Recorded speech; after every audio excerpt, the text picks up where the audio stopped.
মোস্তাফিজুর রহমান ভূঁইয়া দীপু রূপগঞ্জের ঐতিহ্যবাহী পরিবারের এই সন্তানকে ঘিরে প্রাণোচ্ছ্বাস বইছে পুরো জেলা জুড়ে। সর্বত্র বিরাজ করছে এক সাজ রব, আর সেই রব যেন আছড়ে পড়ছে দীপু ভূঁইয়ার জনপদকে ঘিরে। দীপু ভূঁইয়া নারায়ণগঞ্জ জেলা বিএনপির প্রথম যুগ্ম আহ্বায়ক হয়েছেন। সে কারণেই রূপগঞ্জে বিরাজ করছে আনন্দের জোয়ার। শুধু রূপগঞ্জ না, সোনারগাঁ, ফতুল্লা, ২৫০০, সিথিরগঞ্জ, বন্দর ও নারায়ণগঞ্জ শহর এলাকা থেকেও দলে দলে মানুষ ভিড় করছে তার কাছে।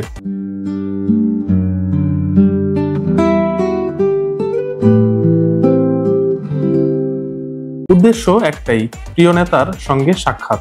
রূপগঞ্জের গোলাকান্দাইলে দীপু ভূঁইয়ার বাড়িতে গত বুধবার জনতার ঢল কোনোভাবেই আটকানো যায়নি। মিছিলে মিছিলে ভরে যায় পুরো এলাকা। বাড়ির সামনের সড়ক থেকে মিছিল আর মানুষের স্রোত চলে যায় মহাসড়কেও। জড়ো হওয়া মানুষের মধ্যে যেমন ছিলেন তরুণ, তেমনি এসেছিলেন নানান বয়সী মানুষজন। বাদ পড়েনি নারী নেত্রী এবং শুভাকাঙ্ক্ষীরা। মিছিলে ছিল বাদ্যবাজনা, ছিল ফুলের সমারোহ, ফুলে ফুলে ছেয়ে যায় পুরো বাড়ির আঙিনা। স্থানীয়রা বলছেন, বিগত দিনে কোনো নেতার এমন পদ পাওয়াকে কেন্দ্র করে এতটা উল্লাস দেখা যায়নি, যেটা হয়েছে দীপু ভূঁইয়ার ক্ষেত্রে। এক কথায় দীপু ভূঁইয়া আরেকটি ইতিহাস রচনা করে প্রমাণ করেছেন তিনি জনতার মানুষ।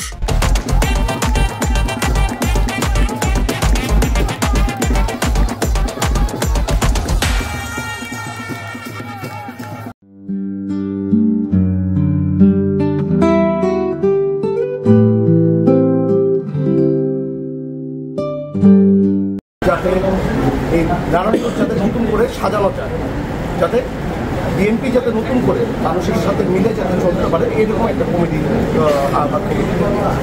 আমাদের প্রথম কাজ হলো এই আহ্বায়ক কমিটির মাধ্যমে আমাদের যতগুলি থানা আছে, ইউনিয়ন আছে, ওয়ার্ড আছে, এসবকে সুন্দর করে আবার করে সাজানো